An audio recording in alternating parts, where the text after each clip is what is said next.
ഒരു കൊലപാതകത്തെ മറച്ചുവെക്കാൻ കഴിയുന്നത് കുറച്ച് ദിവസങ്ങൾ മാത്രമാണ്. പക്ഷേ സത്യം മറച്ചുവെക്കുന്ന ഓരോ കള്ളവും ദിവസവും തെളിവായി മാറും. ഇന്ന് ഞാൻ പറയാൻ പോകുന്നത് ഒരു സാധാരണ കൊലപാതക കഥയല്ല. ഓരോ തെളിവും പുതിയ ചോദ്യങ്ങൾ ഉയർത്തുന്ന, ഓരോ കള്ളവും ഒരു പുതിയ സത്യത്തിലേക്ക് നയിക്കുന്ന ഒരു ഇൻവെസ്റ്റിഗേഷൻ ത്രില്ലറാണ്. ഈ കഥയുടെ അവസാനം വരെ നിങ്ങൾ കാണുന്ന ഓരോ ചെറിയ സൂചനയും പ്രധാനമാണ്. അതിനാൽ വീഡിയോ അവസാനിക്കുന്നതുവരെ ശ്രദ്ധയോടെ കാണും. കാരണം ഈ കേസിൽ അവസാന സാക്ഷി ഇപ്പോഴും ജീവനോടെയുണ്ട്. 2025 ജൂൺ 14 കേരളത്തിലെ ഒരു ചെറിയ ഗ്രാമം. രാവിലെ 5:30 മണി. മഴ പെയ്തു തോർന്നു. റോഡരികിലെ റബ്ബർ തോട്ടത്തിൽ ജോലി ചെയ്യാനെത്തിയ തൊഴിലാളിയായ ബാബു കുറ്റിക്കാടിനുള്ളിൽ എന്തോ കിടക്കുന്നത് കണ്ടു. ആദ്യം അതൊരു ചാക്കാണെന്ന് കരുതി. അടുത്തെത്തിയപ്പോൾ അയാളുടെ കാലുകൾ വിറച്ചു. അതൊരു 24 വയസ്സുള്ളൊരു പെൺകുട്ടിയുടെ മൃതദേഹമായിരുന്നു. വാർത്ത മിനിറ്റുകൾക്കുള്ളിൽ ഗ്രാമം മുഴുവൻ പടർന്നു. സംഭവ സ്ഥലത്ത് പോലീസ് എത്തി. മൃതദേഹം തിരിച്ചറിഞ്ഞു. അത് അനന്യ എന്നൊരു പെൺകുട്ടിയുടെയായിരുന്നു. അന്വേഷണത്തിന് നേതൃത്വം നൽകിയത് SI രാജീവായിരുന്നു. മൃതദേഹത്തിന് സമീപം അനന്യയുടെ മൊബൈൽ ഫോൺ കിടക്കുന്നുണ്ടായിരുന്നു. പക്ഷേ അതിൻ്റെ സ്ക്രീൻ തകർന്നിരുന്നു. ബാഗ് കാണാനില്ല, ആഭരണങ്ങളുമില്ല. ഗ്രാമത്തിൽ വാർത്ത പരന്നു. കവർച്ചയ്ക്കിടയായിരിക്കാം, അല്ല പ്രണയ പ്രശ്നമാണ്, ആത്മഹത്യയാണെന്ന് കേട്ടു. ഓരോരുത്തർക്കും ഓരോ കഥ. പക്ഷേ ആരുടെയും കയ്യിൽ തെളിവില്ല. അനന്യയുടെ അമ്മ കരഞ്ഞുകൊണ്ട് പോലീസിനോട് ഒരു കാര്യം മാത്രം പറഞ്ഞു: എൻ്റെ മകൾ ഒരിക്കലും ആത്മഹത്യ ചെയ്യില്ല, അവളെ ആരോ കൊന്നതാണ്. പക്ഷേ തെളിവുകളൊന്നും കിട്ടിയില്ല. പോസ്റ്റ്മോർട്ടം റിപ്പോർട്ടിൽ കഴുത്ത് ഞെരിച്ചാണ് മരണമെന്ന് വ്യക്തമായി. ഇപ്പോൾ ഇത് കൊലക്കേസ്. അന്വേഷണം തുടങ്ങി.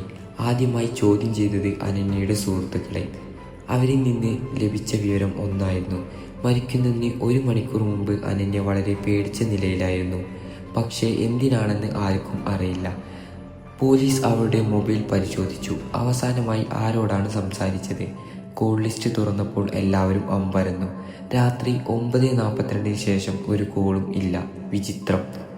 അനന്യയുടെ സുഹൃത്ത് പറഞ്ഞത് രാത്രി 10 മണിക്ക് അവൾ ആരോടോ സംസാരിക്കുന്നതായി കണ്ടെന്നാണ്. അപ്പോൾ ആ കോൾ എവിടെ പോയി? 2 ആഴ്ചകൾ കടന്നു. തെളിവുകളൊന്നുമില്ല. കേസ് നിലച്ചു. അതിനിടെയാണ് കേസ് ജില്ലാ ക്രൈംബ്രാഞ്ചിലേക്ക് മാറ്റിയത്. അന്വേഷണം ഏറ്റെടുത്തത് DYSP അർജുൻ മേനോൻ, പഴയ കേസുകൾ തെളിയിക്കുന്നതിൽ പ്രശസ്തനായ ഉദ്യോഗസ്ഥൻ. സംഭവ സ്ഥലത്ത് എത്തിയ അദ്ദേഹം ആദ്യം മൃതദേഹം കടന്ന സ്ഥലമല്ല നോക്കിയത്, അതിന് ചുറ്റുമുള്ള മണ്ണാണ് നോക്കിയത്. അവിടെ ഒരു ടയർ പതിഞ്ഞ പാടുണ്ടായിരുന്നു. റിപ്പോർട്ടിൽ അതിനെക്കുറിച്ച് ഒരു പരാമർശവുമില്ല. അർജുൻ മെല്ലെ ചിരിച്ചു. ഓരോ അന്വേഷണവും തുടങ്ങുന്നത് എല്ലാവരും കണ്ട തെളിവിൽ നിന്നല്ല, ആരും ശ്രദ്ധിക്കാത്ത തെളിവിൽ നിന്നാണ്. അടുത്ത ദിവസം മൃതദേഹം അനന്യയുടെ വീട്ടിലെത്തി. അമ്മ ഒരു പഴയ ഡയറി കൈമാറി. ഇത് അവൾ എല്ലാ ദിവസവും എഴുതുമായിരുന്നു. ഡയറിയിലെ അവസാന പേജിൽ ഒരു വാചകം മാത്രം: സത്യം പറഞ്ഞാൽ ഞാൻ ജീവനോടെ ഉണ്ടാകില്ല. ആ വാചകം വായിച്ച അർജുൻ്റെ മുഖം മാറി. ഇത് സാധാരണ കൊലപാതകമല്ല. അനന്യ എന്തോ കണ്ടിട്ടുണ്ട്. അതുകൊണ്ടാണ് അവൾ കൊല്ലപ്പെട്ടത്. ഇതിൽ എന്തൊക്കെ മറിഞ്ഞിരിക്കുന്നുണ്ടെന്ന് അർജുന് മനസ്സിലായി. ഫോറൻസിക് ടീം തകർന്ന മൊബൈൽ ഫോൺ പരിശോധിച്ചു. ഡാറ്റ മുഴുവനും ഡിലീറ്റ് ചെയ്തിരുന്നു. പക്ഷേ ഒരു ടെക്നീഷ്യൻ പറഞ്ഞു: സാർ, ഒരു ഓഡിയോ ഫയലിൻ്റെ ഭാഗം റിക്കവർ ചെയ്യാൻ സാധ്യതയുണ്ട്. അർജുൻ കാത്തുനിന്നു. കുറച്ച് മണിക്കൂറുകൾക്ക് ശേഷം ഫയൽ തുറന്നു.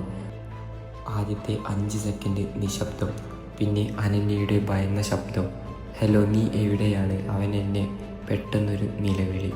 ഒരു വസ്തു താഴെ വീഴുന്ന ശബ്ദം. അതിനുശേഷം വളരെ നേരിയ ഒരു ട്രെയിൻ ഹോൺ. അർജുൻ കണ്ണുകളടച്ച് മുഴുവൻ ഓഡിയോ വീണ്ടും കേട്ടു. പെട്ടെന്ന് അദ്ദേഹം കണ്ണു തുറന്ന് പറഞ്ഞു: ഓഡിയോ നിർത്തരുത്, അവസാന സെക്കൻഡ് വരെ പ്ലേ ചെയ്യൂ. ടെക്നീഷ്യൻ ശബ്ദമുയർത്തി. എല്ലാവരും ശ്വാസം അടക്കി പിടിച്ചു. അവസാന നിമിഷത്തിൽ വരെ ക്ഷീണിച്ച ഒരു പുരുഷ ശബ്ദം കേട്ടു: ഫോൺ എടുത്തോ. ഒരു നിമിഷം. അർജുൻ്റെ മുഖം മാറി. ആ ശബ്ദം അദ്ദേഹം മുമ്പ് എവിടെയോ കേട്ടിട്ടുണ്ട്. അതേസമയം ഒരു കോൺസ്റ്റബിൾ ഓടിയെത്തി. സാർ, അനന്യയുടെ കോൾ റെക്കോർഡിൽ ഇല്ലാതായ ആ അവസാന കോൾ. അർജുൻ ഉടൻ ചോദിച്ചു: കണ്ടെത്തിയോ? കോൺസ്റ്റബിൾ തലകുലുക്കി. അതെ സാർ, പക്ഷേ ആ നമ്പറിൻ്റെ ഉടമയെ കണ്ടപ്പോൾ ഞങ്ങൾ ഞെട്ടി. ആരായിരുന്നു? കോൺസ്റ്റബിൾ വിറയുന്ന ശബ്ദത്തിൽ പറഞ്ഞു: ആ നമ്പർ 6 മാസം മുമ്പ് മരിച്ച ഒരാളുടേതാണ്. മുറി മുഴുവനും നിശബ്ദമായി. അർജുൻ മെല്ലെ പറഞ്ഞു: അപ്പോൾ ആരോ മരിച്ച ഒരാളുടെ ഫോൺ നമ്പർ ഉപയോഗിക്കുകയാണ്. അദ്ദേഹം ഫയൽ അടച്ചു. ഈ കേസ് എപ്പോഴാണ് തുടങ്ങുന്നത്?